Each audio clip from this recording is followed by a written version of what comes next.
What if I told you that the certified organic, like sustainably farmed green smoothie sitting in your fridge right now might actually have a significantly larger carbon footprint than a regular can of soda? I mean, it sounds totally counterintuitive, right? We are so conditioned to view certain marketing labels as, these universal guarantees of health and ecological harmony. Oh, absolutely. But when you actually look at the physiological and logistical data, that scenario is not just possible, it happens like every single day. Yeah, and that is just the ultimate cognitive dissonance of the modern grocery store. Hmm.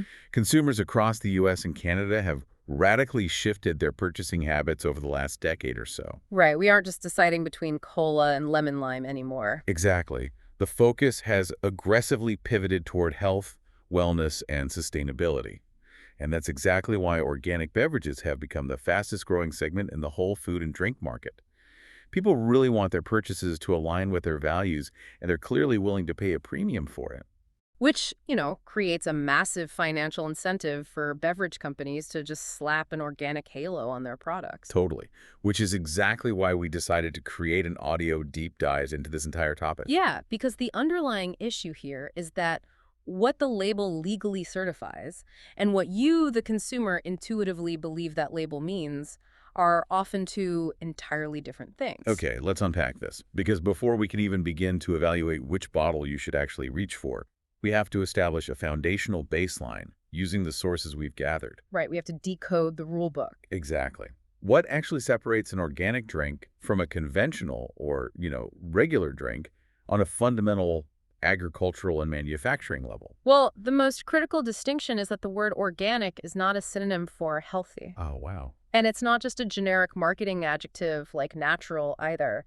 When you see a certified organic label, you are looking at the culmination of a highly restrictive, heavily audited agricultural supply chain. Right. So the regulations mandate exactly how the soil is treated, how the ingredients are cultivated, and the specific production methods used at the facility. Exactly. For instance, organic farming strictly prohibits the use of most synthetic fertilizers, genetically modified organisms, and conventional chemical pesticides. And according to the certification frameworks we looked at, a farm typically has to undergo this rigorous, I think it's a 3-year transition period, right? Yes, a full 3 years. Right, where they have to manage their land without any prohibited substances before they can even apply for that organic status. And this applies across a massive spectrum of beverages today. Oh, yeah, everything. We're talking organic coffee, tea, cold-pressed fruit juices, plant-based milks, and all those highly marketed botanical-flavored waters. What's fascinating here is the stark contrast in ingredient sourcing and chemical processing regulations once those crops actually leave the farm. Okay, how so? Well, let's look at the additive landscape. An organic beverage manufacturer is legally restricted to a very narrow approved list of processing aids and non-agricultural ingredients. So they can't just put whatever they want in there. Right. They absolutely cannot use synthetic artificial dyes, broad-spectrum chemical preservatives, or certain industrial emulsifiers. Whereas the regular, conventional beverage industry operates in a completely different regulatory environment. Totally different. We're talking about soft drinks, sports drinks, and conventional juices, where the primary advantages are like scale, shelf stability, and hyperpalatability. Conventional manufacturing has access to thousands of FDA-approved food additives. Thousands. They utilize synthetic stabilizers to keep liquids from separating on the shelf for months. They use artificial sweeteners to drop calorie counts and conventional preservatives like sodium benzoate to prevent mold. It's a completely different toolkit. It really is. Furthermore, the conventional agricultural system relies heavily on synthetic nitrogen fertilizers. Right, to boost production. Exactly. These fertilizers are engineered to deliver this immediate, intense nutrient payload directly to the plant to maximize crop yield and ensure uniform flavor profiles. But over time, that synthetic nitrogen can actually degrade the soil's natural microbial and fungal networks. Oh, wow. Because it's just so harsh. Yeah.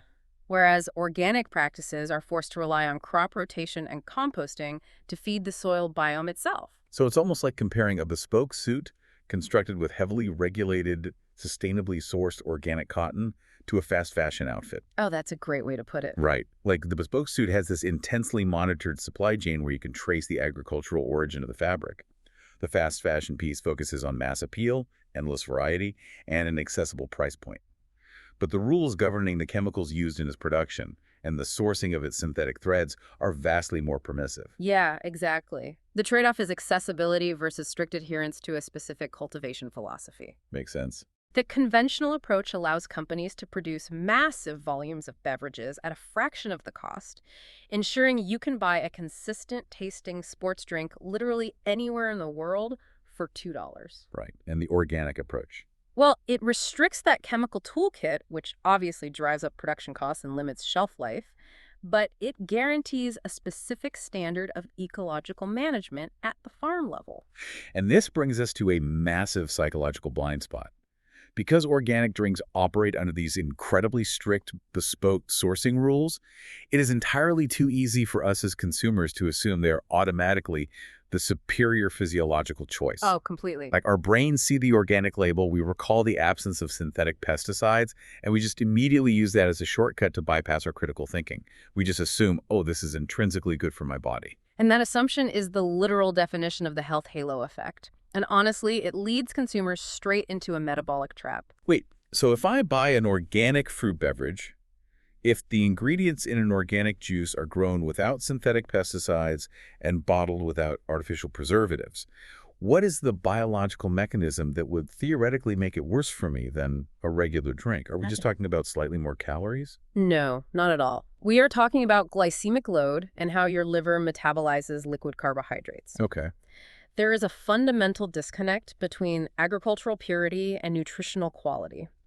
Your body's endocrine system does not possess a sensor to detect whether the fructose it just absorbed was grown on a certified organic farm or a conventional mega farm. Because it's still just sugar. Precisely, it's just sugar. Yeah. Let's break down the biological mechanism of that organic fruit juice. When you eat a whole organic apple, you are consuming fructose, but it is bound up in a complex matrix of dietary fiber. Right. That fiber acts as a metabolic brake, slowing down the digestive process and allowing your liver to process the sugar gradually. But when you juice that apple, even if you use the most pristine organic apples on earth, you are mechanically stripping away the fiber. Exactly. You are left with a highly concentrated delivery system of liquid sugar. Oh, wow. Yeah. When you drink a 16-ounce bottle of organic apple juice, that fructose hits your hepatic portal vein almost instantly. The liver is just overwhelmed by the sudden influx, Which causes a spike, right? a massive spike in blood glucose, and that forces your pancreas to release a surge of insulin to shuttle that sugar out of your bloodstream.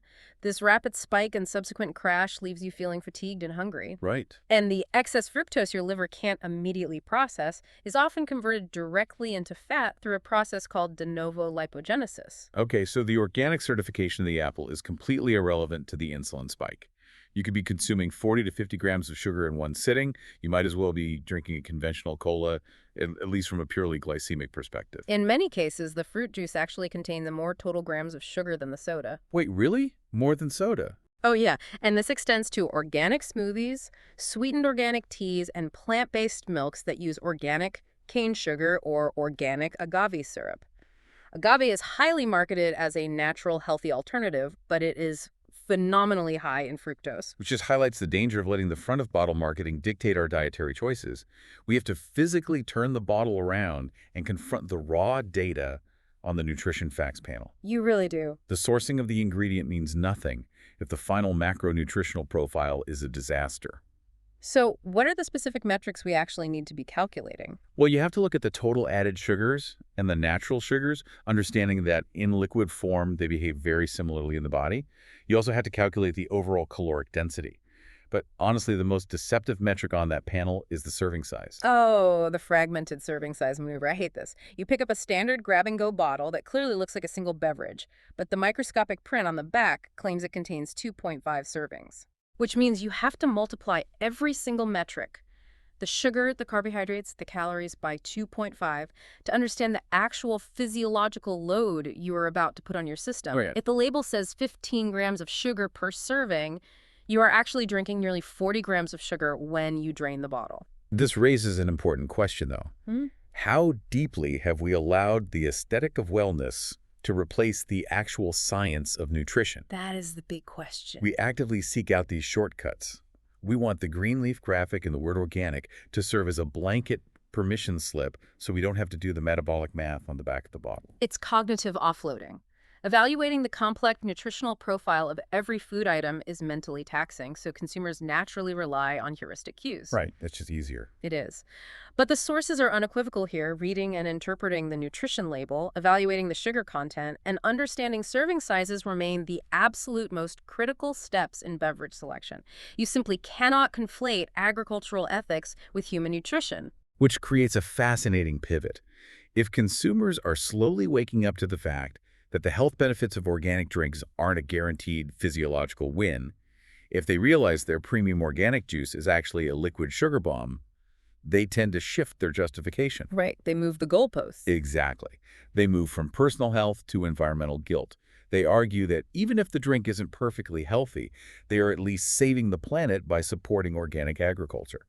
So let's analyze the environmental validity of that claim. Okay, well, supporting environmentally conscious food systems is definitely the secondary pillar driving the organic market. And to be totally clear, at the purely agricultural level, organic farming practices do offer significant measurable benefits over conventional monocropping. Right. We mentioned soil health earlier, Yeah. but it goes much deeper than just avoiding synthetic fertilizer, doesn't it? Oh, much deeper. By heavily restricting chemical pesticides, organic farms actively prevent the runoff of toxic synthetic compounds into local watersheds. Which is huge for local ecosystems. Yeah, it prevents the eutrophication or the oxygen depletion of nearby rivers and lakes. And it also mandates a preservation of biodiversity, because conventional farming often relies on broad-spectrum herbicides that decimate non-target plant species and the insects that rely on them.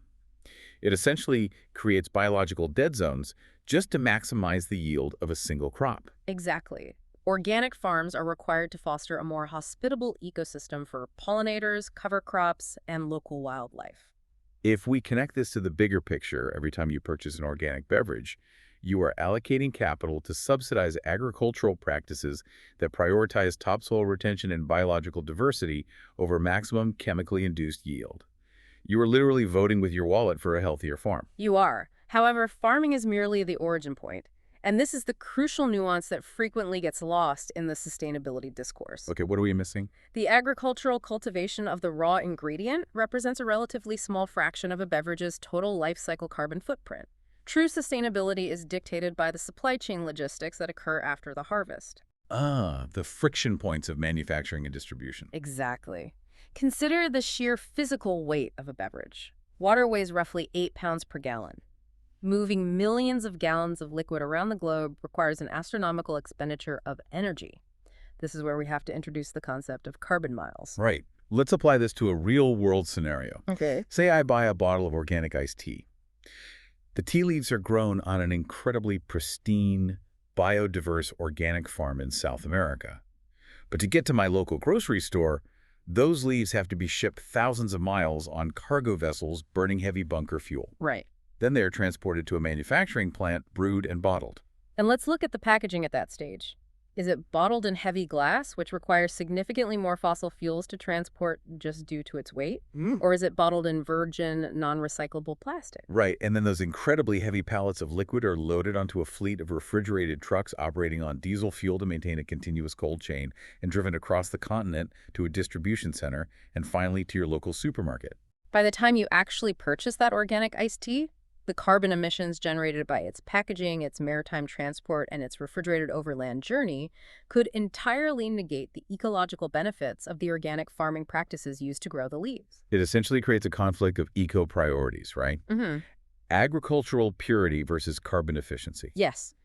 It's a bit like buying a highly engineered, eco-friendly hybrid car, but then driving it 500 miles a day simply to pick up groceries. The technology at the core might be greener, but the sheer volume of the usage model just destroys the environmental benefit. That is a perfect analogy. When you look at the entire supply chain matrix, a conventional beverage produced at a facility 50 miles from your house, utilizing local conventional ingredients and packaged in easily recyclable aluminum, could potentially possess a far lighter overall environmental footprint than the premium organic beverage imported from another continent. That dramatically complicates the narrative.